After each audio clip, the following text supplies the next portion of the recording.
House Fix with Rick.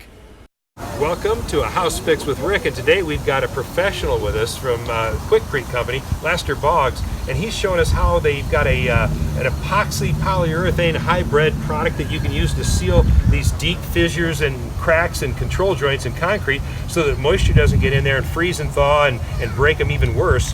But this stuff is neat stuff. Lester, how does it work? It's a self-leveling type product that you want to put it in not over a half inch in depth or thickness, but it will go up to an inch wide. As you can see, some of these are even more so, and it goes on black, and it's in the consistency of waters that flow, so it self-levels, but when it starts to cure, you'll see it actually turn gray.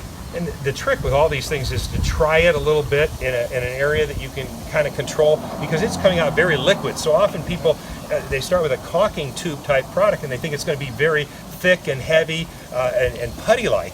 This stuff is very thin. It's like water, but we'll watch, maybe show you a little bit later, how it cures and dries to a cured concrete gray. Don't know what to buy or where to get help? Check out our RICK-amendations below.